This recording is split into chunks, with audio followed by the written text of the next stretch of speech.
Bom Bom dia, dia, professor. Gabriel. Bom dia, beleza? Como você tá? Tudo bem, e você? Tudo jóia? Graças a Deus, beleza.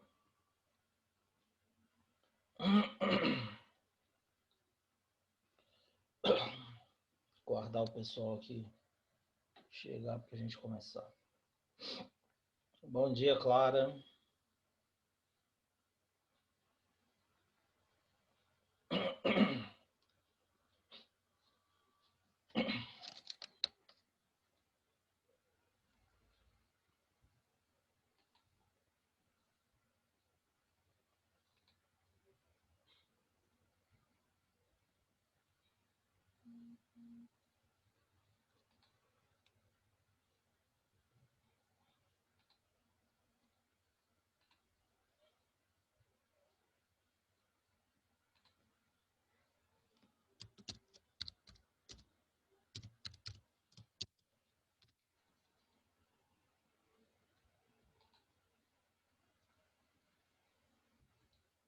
Dá um minutinho aqui para o pessoal ir chegando para a gente começar, tá bom?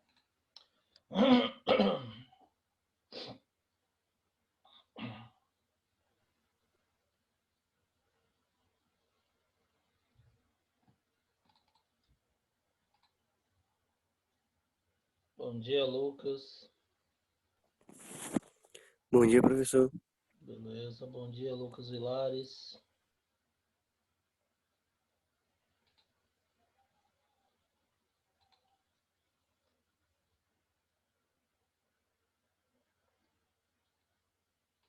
Dá mais um minutinho a gente começa.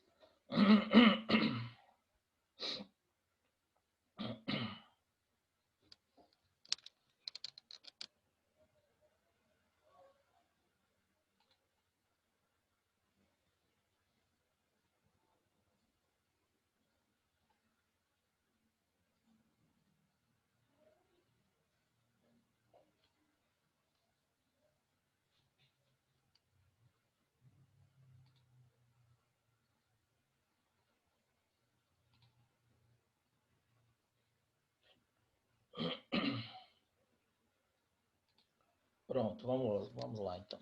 Meus queridos, é o seguinte, essa última aula antes do recesso, novamente está programado uma lista com questões do Enem para vocês. Então, nessa unidade mudou a metodologia, eu já havia passado para vocês, uma aula é revisão de conteúdos e a outra aula eu prometi que a gente ia fazer sempre resoluções de questões do Enem. Então, toda aula que é lista do Enem são listas só com questões do Enem. Eu separei aqui para vocês mais questões do Enem de física, tá? Essa primeira questão, a questão de ondas, eu já tinha passado para vocês uns 2 exemplos de ondas, de questões de ondas do Enem. Aquela da ola e teve outra questão do navio, né, do sonar. E essa daqui é mais uma de onda, tá? Ela mistura as duas, onda luminosa e onda sonora, tá bom? Bom, então, aqui depois tem outras questões, porque infelizmente a gente não acha assim, tantas questões do assunto que a gente está trabalhando, mas tem as outras questões que também são do Enem, de assuntos que a gente já viu, já estudou, já revisou, certo? Bom, então, primeira questão, ela diz o seguinte: ao diminuir o tamanho de orifício atravessado por um feixe de luz, passa menos luz por intervalo de tempo. Então você tinha aqui um orifício maior, a luz passava vários raios. À medida que você vai diminuindo o tamanho da fenda, o número de raios de luz vai diminuindo também, passa menos, tá? Próxima situação de completo fechamento do orifício, então quando esse espaço fica muito pequeno, verifica que a luz apresenta um comportamento como ilustrado a figura. Então a luz ela passa menos feixes de luz, menos raios de luz, desculpe, do feixe, só que depois ela começa a sofrer essa situação aqui, que nós já estudamos, tá? Ela começa a difratar, ou seja, ela contorna o obstáculo. Isso para um determinado comprimento de onda, que é chamado comprimento de Unges, tá? Então, esse comprimento de onda, quando ele fica muito próximo ao comprimento, à espessura da fenda, a luz sofre difração, tá? Então, sabe-se que o som, dentro de suas particularidades, também pode se comportar dessa forma.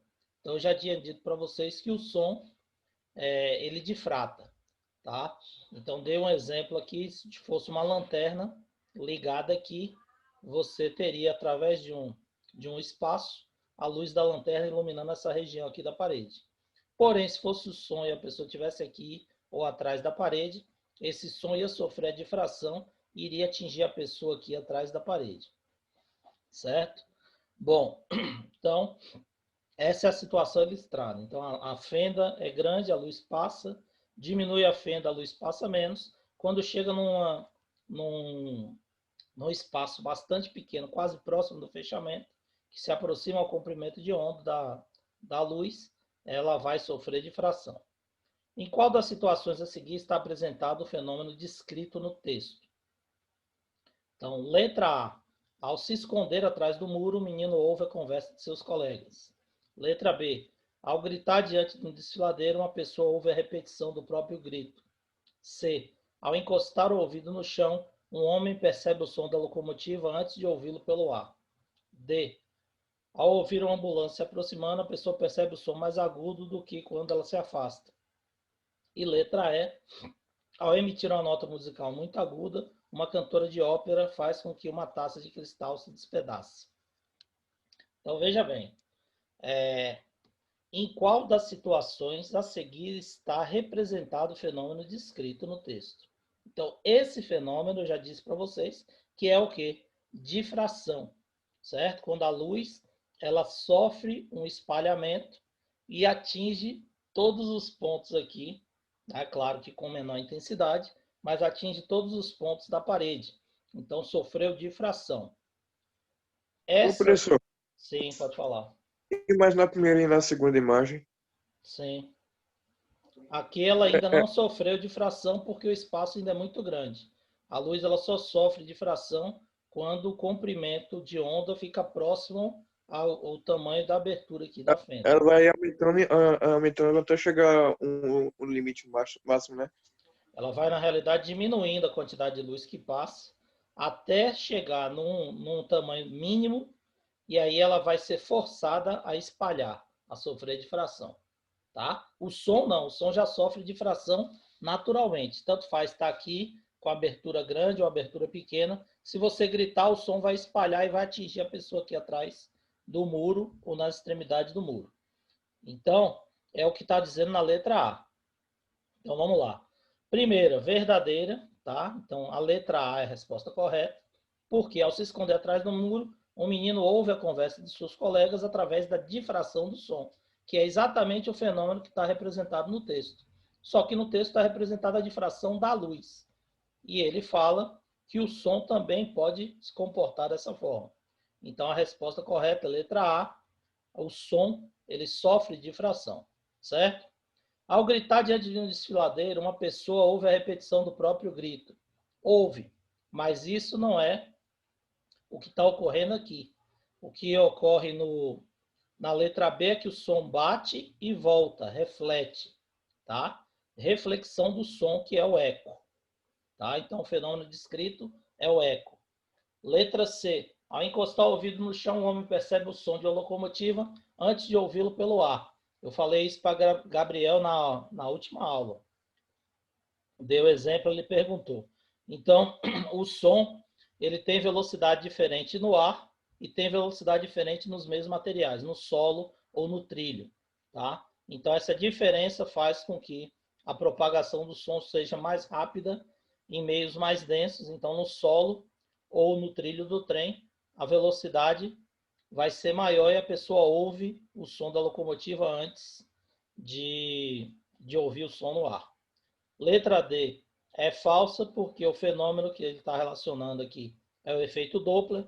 Então, quando a pessoa ouve a ambulância se aproximando, o som vai ser mais agudo do que quando ela está afastando. Então, o som fica mais alto do que quando ela se afasta. Então, isso está relacionado com a frequência da onda, certo? Então, você está parado no passeio. Uma ambulância vem com a sirene ligada distante de você. Quando a ambulância vai se aproximando, você vai tendo a impressão que o som vai ficando mais alto. À medida que a ambulância passa por você e vai se afastando, você tem a impressão que a sirene vai ficando mais baixa. Isso é uma impressão por causa da frequência audível. É o chamado efeito Doppler. Você escuta diferentes frequências por causa da velocidade de aproximação e de afastamento da ambulância, certo? O som da sirene, ele não fica mais alto ou mais baixo. É um som constante. A sirene emite o som na mesma altura. Porém, quando ela está vindo em sua direção, muda a frequência e você ouve esse som mais agudo, mais intenso. Quando ela passa por você e afasta, a velocidade também altera a frequência e aí você vai ouvir numa intensidade menor um som mais grave, certo? Um som mais baixo. Isso é o chamado efeito Doppler, tá ok? Mas o som da sirene é um só.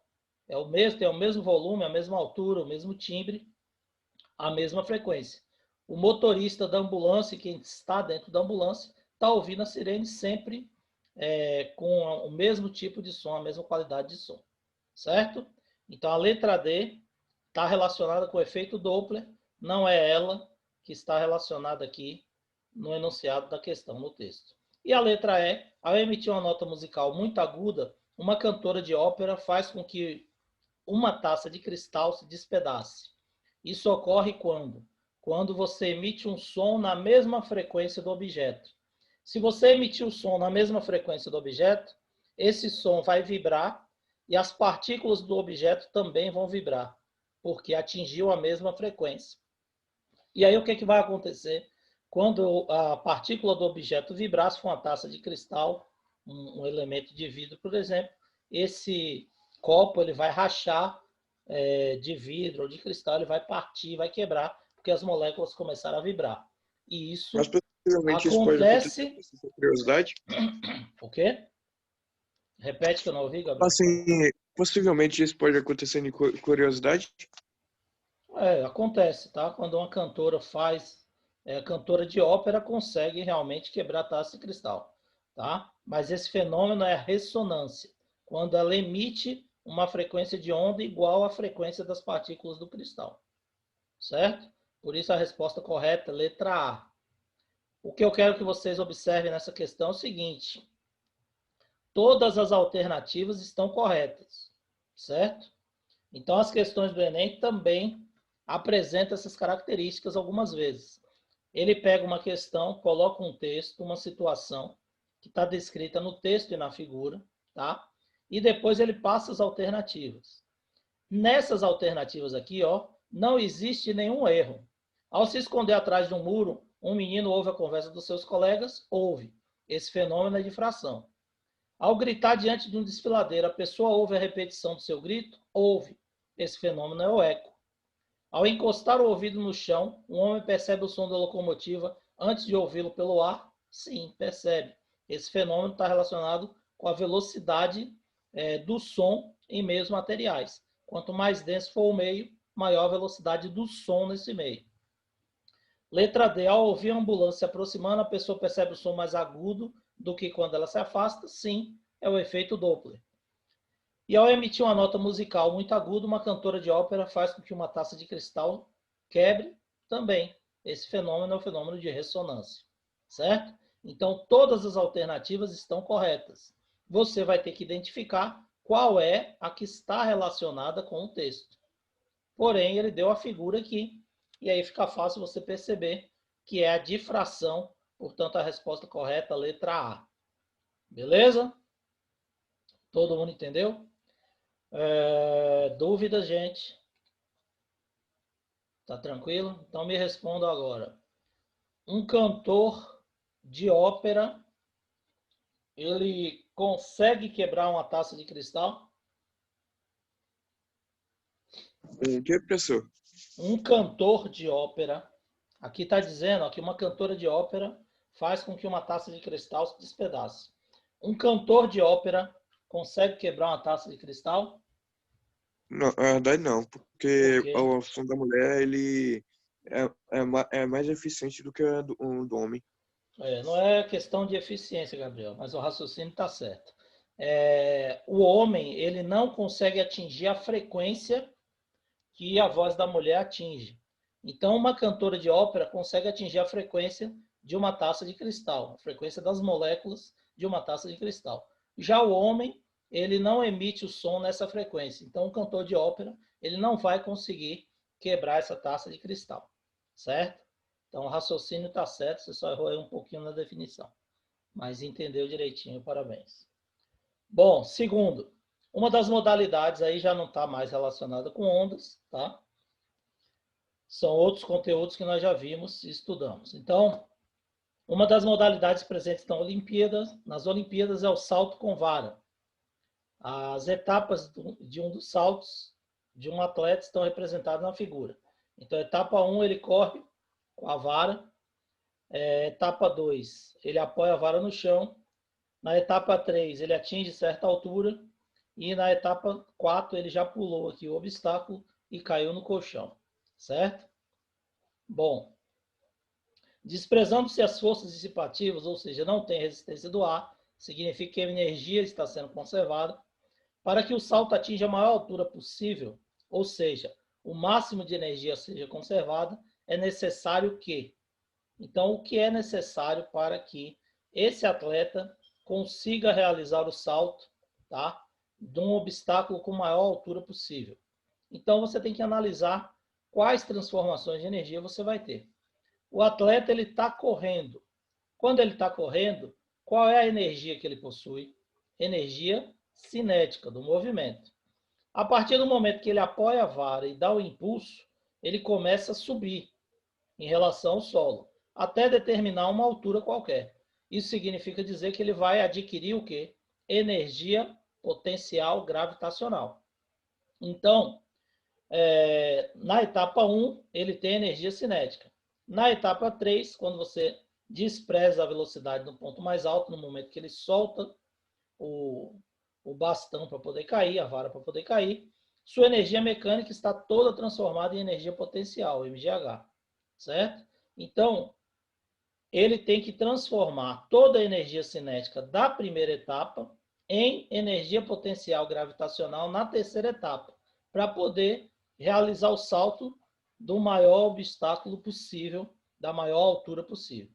Então, a energia cinética de 1, totalmente convertida em potencial elástica na etapa 4, não. Quando ele já caiu no colchão, isso não significa que ele vai atingir um máximo de altura. Ele pode pular uma altura menor e cair no colchão, certo? E aí vai ter energia elástica e não vai ser ao máximo de altura.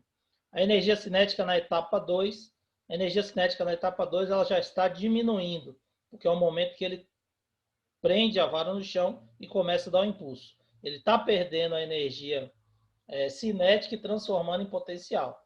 Então não é isso que vai fazer ele atingir o máximo de altura. A energia cinética da etapa 1, então ele tem que correr enquanto ele não apoia a vara no chão com a maior velocidade possível e depois essa energia cinética ser transformada em potencial na etapa 3, que é o momento que ele atinge o ponto mais alto. Portanto, a resposta correta é letra C. Certo? Todo mundo entendeu? Professor, Sim. podia só me orientar a energia cinética. Ela se dá com o mesmo gravitacional. A energia Só cinética para. é a velocidade, mv² sobre 2. Quanto mais velocidade, mais movimento você tem, maior energia cinética. E a gravitacional está relacionada com a altura, mgh. Então, quanto maior for a altura, maior a energia potencial. Então, se ele pede para que ele consiga realizar um salto com a maior altura possível, ele tem que ter o máximo de energia cinética, ele tem que adquirir o máximo de velocidade possível para ele, para depois essa velocidade ser transformada na subida em energia potencial, e aí se converter em altura. Então, quanto mais energia cinética, mais velocidade ele tiver, mais altura ele vai ganhar quando ele subir, porque a energia mecânica está sendo conservada, certo? Não tem atrito, então ele não perde força aí por atrito, ok? Terceira, o processo de interpretação de imagens capturadas por sensores instalados a bordo de satélites que imageiam determinadas faixas ou bandas do espectro de radiação eletromagnética, o REM, baseia-se na interação dessa radiação com objetos presentes sobre a superfície terrestre. Uma das formas de avaliar essa interação é por meio da quantidade de energia refletida pelos objetos. A relação entre a refletância de um dado objeto e o comprimento da onda do espectro eletromagnético é reconhecida como curva comportamental espectral, ou assinatura espectral do objeto, como mostra a figura, para objetos comuns na superfície terrestre. Então, você tem um gráfico.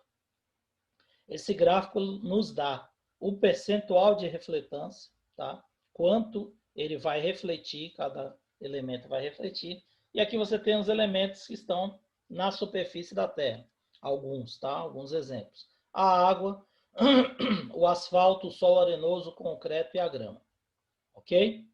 Bom, de acordo com as curvas de assinatura espectral apresentadas na figura, para que se obtenha melhor discriminação,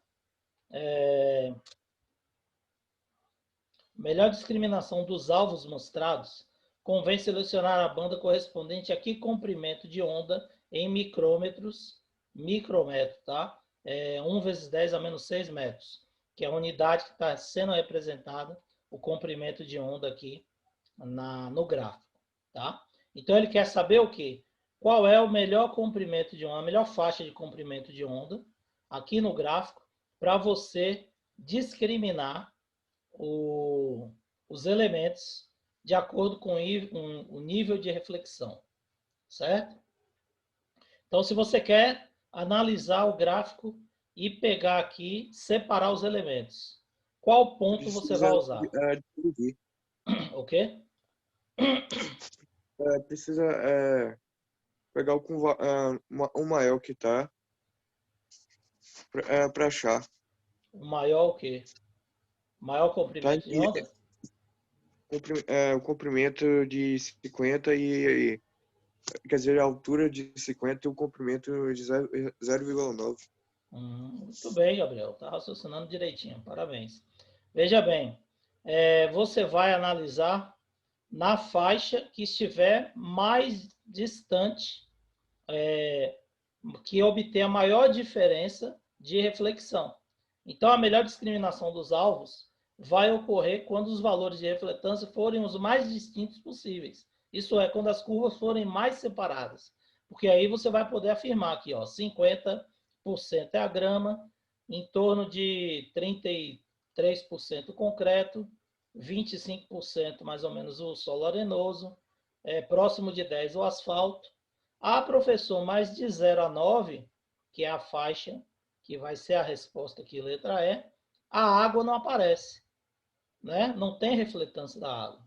Reflexão da água não vai ocorrer, mas não tem problema, porque se a água não reflete, ela vai aparecer escura, ela vai aparecer negra, sombreada no espectro. E aí você já sabe que é água. Então a melhor discriminação vai ocorrer quando os valores forem mais distintos possíveis, ou seja, as curvas forem mais separadas. Se você pega esse trecho aqui, por exemplo, ó, você tem água, asfalto e solo arenoso muito próximos. Você não vai conseguir distinguir pela reflexão quem é água, quem é solo, quem é asfalto. Então, o objetivo é você pegar o mais distinto o nível de reflexão possível, o nível de refletância possível. Portanto, a faixa correta é entre 8 e 9 micrômetros de comprimento de onda, que é o ponto onde eles estão mais afastados, tá? Independente da água refletir ou não, não vai afetar, porque ela vai aparecer escurecida, você já vai saber que é a água, a região sombreada. Portanto, a resposta correta é letra E. Beleza? Aqui é mais uma questão relacionada com ondas, tá? Com comprimento de onda. Beleza? Dúvidas? Tranquilo? Então vamos lá. Quarta questão de eletricidade. Simples de eletricidade, tá? Essa daqui vocês vão resolver que eu quero ver.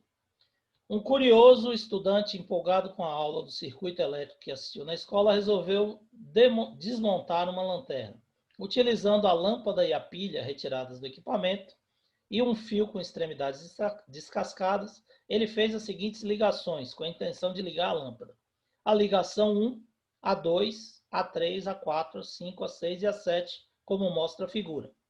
Tendo por base o esquema montado, quais foram as lâmpadas que acenderam? Qual lâmpada acendeu aí nessa situação? Quando ele ligou o fio na situação 1, 2, 3, 4, 5, 6 e 7. Bora lá? Quem vai responder? Menos Gabriel. Gabriel já respondeu 2. Eu quero outra pessoa abrindo o microfone e me falando.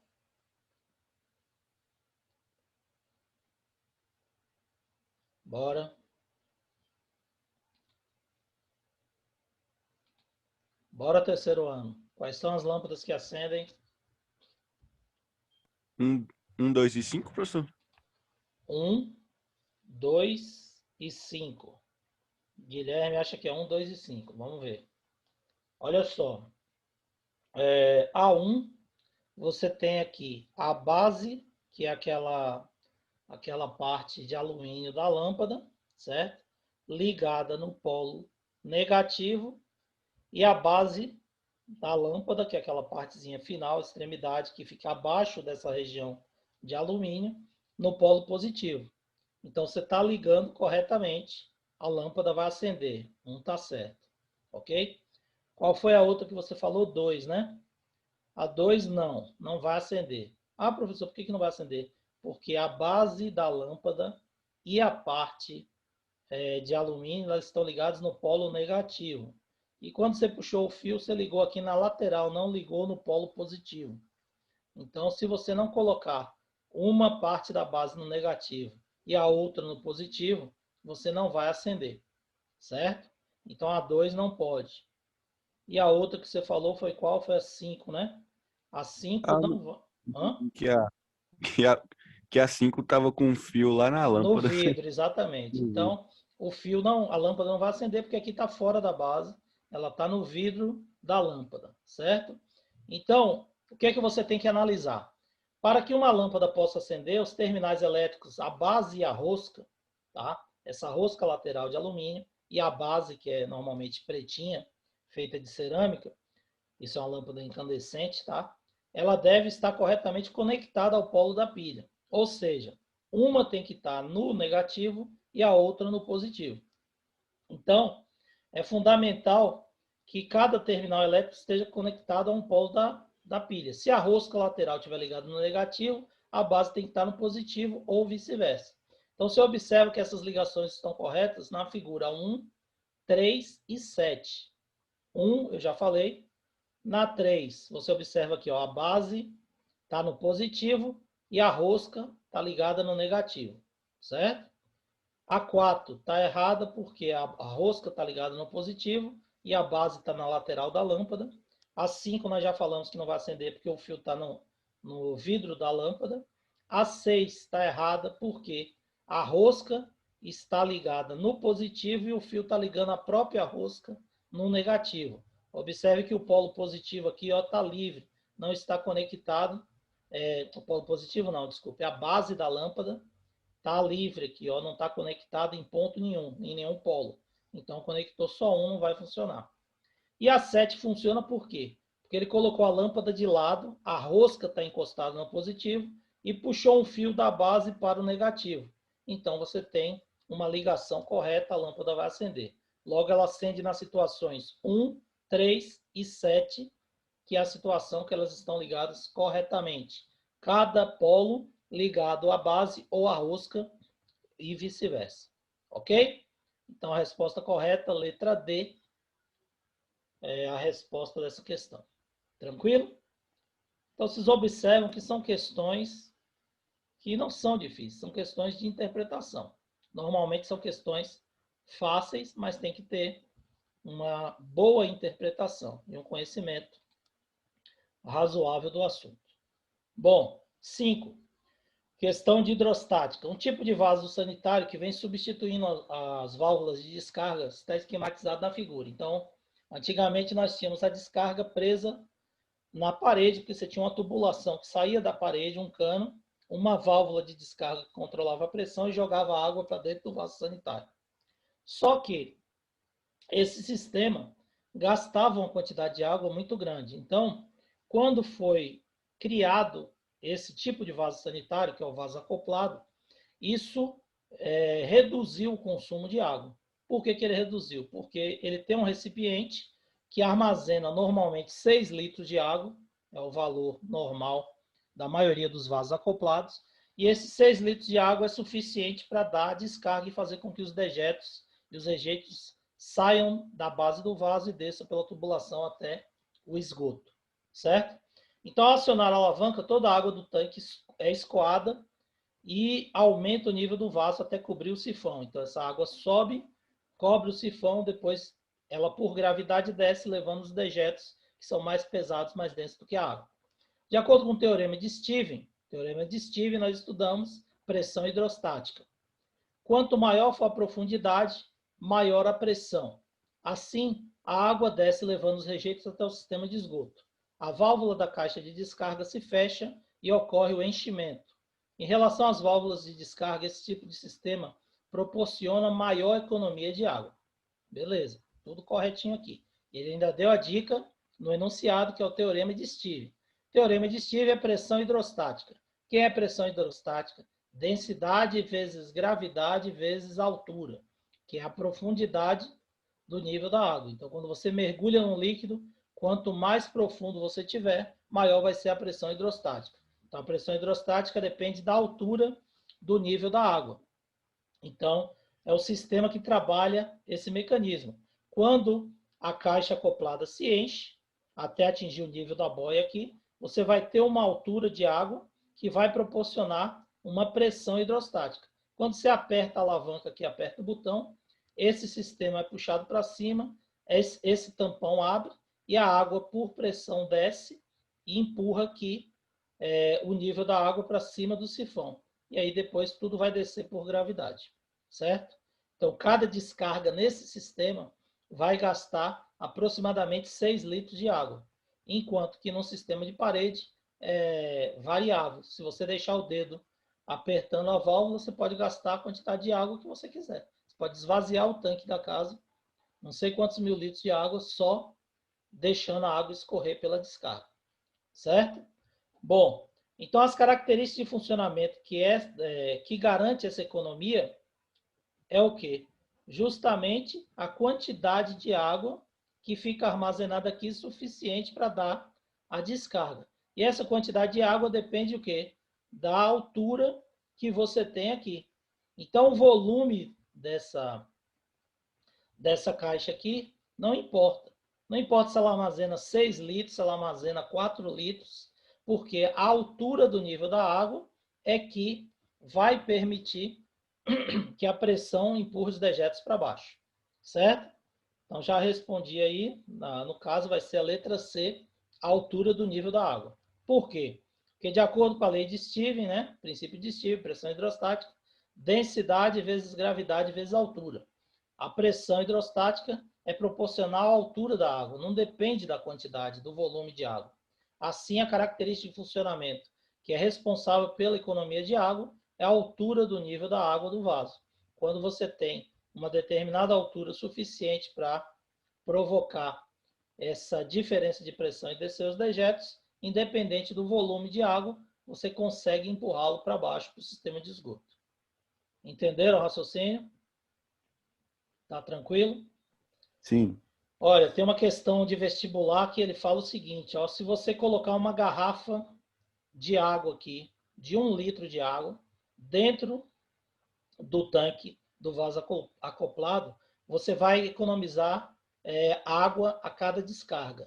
É verdadeiro? É verdadeiro. Por quê? Porque quando você coloca uma garrafa PET aqui cheia de água, essa água que está dentro da garrafa ocupa o volume e vai diminuir o volume de água que vai subir aqui quando a caixa estiver enchendo, certo? Porque eles não podem ocupar o mesmo lugar no espaço, certo? Então, o volume de 1 litro de água, por exemplo, se for uma garrafa de 1 litro, ela vai diminuir a quantidade de 1 litro de água a cada descarga. Ah, professor, isso não vai afetar na descarga? Não. Por quê? Porque a altura, como eu disse para vocês, é que vai ser suficiente para provocar a pressão e empurrar os dejetos para baixo. Então, se você colocar uma garrafa PET cheia de água aqui dentro, você vai diminuir. Então, era 6 litros, vai ter 5 litros de água a cada descarga e vai conseguir empurrar os dejetos para baixo do mesmo jeito, certo? Algumas descargas mais novas apresentam 2 botões. Um é de 3 litros e outro de 6 litros. Ele tem uma divisão aqui dentro. Quando você aperta um botãozinho, ele vai abrir um tampão de um lado. Quando você aperta o outro, ele abre os 2 tampões de vez. E aí desce 6 litros de água quando você aperta um, e o outro desce apenas 3 litros. É para você dar descarga quando for só xixi e o outro quando tiver fezes também, certo? E aí é uma forma também de economizar água na hora de cada descarga. Beleza? Bom, sexta questão. Segundo os dados do Balanço Energético de 2008, no Ministério de Minas e Energia, a matriz energética do Brasil é composta 80% de hidrelétricas, quase 20% de termoelétricas, 0,1% de eólica. Nas termoelétricas, o percentual é dividido conforme o combustível. 6,6% gás natural, 5,3% de biomassa, petróleo 3,3%, energia nuclear 3,1%, carvão mineral 1,6%. Com a geração de eletricidade da biomassa, pode-se considerar que ocorre uma compensação do carbono liberado na queima de material vegetal pela absorção, desses elementos no crescimento das plantas. Entretanto, estudos indicam que as emissões de metano das hidrelétricas podem ser comparáveis às emissões de CO2 das termoelétricas, certo? No Brasil, em termos de impacto das fontes de energia no crescimento do efeito estufa, quanto à emissão de gases, as hidrelétricas são consideradas uma fonte o quê? Então, a hidrelétrica ela é considerada uma fonte poluidora. Tá? Por quê? Porque ele está falando aqui que a emissão de gases de metano nas hidrelétricas ela pode ser comparada à emissão de CO2 na termoelétrica. Então, é um gás altamente poluente. Logo, os estudos indicam que as emissões de metano podem ser comparáveis de CO2, e aí nós temos um impacto muito grande no efeito estufa.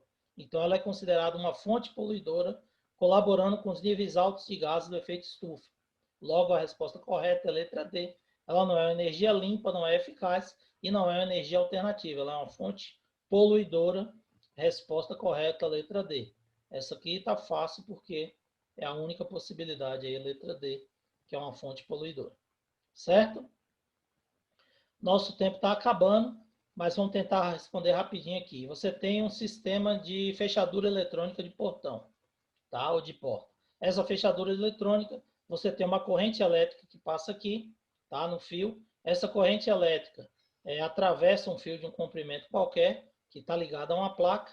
Essa placa está mergulhada num campo magnético, presa a uma mola de constante elástica K. O sistema mola condutor está imerso no campo magnético uniforme, perpendicular entrando no plano do quadro. Quando acionado o botão, a barra sai da posição de equilíbrio a uma velocidade média de 5 metros por segundo e atinge a catraca em 6 milissegundos, abrindo a porta. Qual a intensidade do campo magnético para que o dispositivo funcione? Então, você vai aí igualar a força elétrica com a força magnética. Porém, não vai dar tempo, nós só temos menos de 1 minuto, não vai dar tempo de comentar essa questão. Então, vai ficar no ar. Depois, eu vou mandar para vocês, junto com o slide da aula. E aí, na próxima aula que a gente tiver, a gente comenta essas duas questões. Tá bom? Porque senão vai cortar. Valeu, professor. Valeu? Bom Bom recesso para vocês também. Obrigado pela participação. Eu vou mandar o comentário mas depois a gente vai retomar essas questões que ficou faltando explicar aí. Beleza? Valeu, galera. Bom descanso, bom dia para vocês, bom recesso aí. Tchau, Valeu, tchau. professor. Até Valeu, mais. tchau, tchau, bom dia.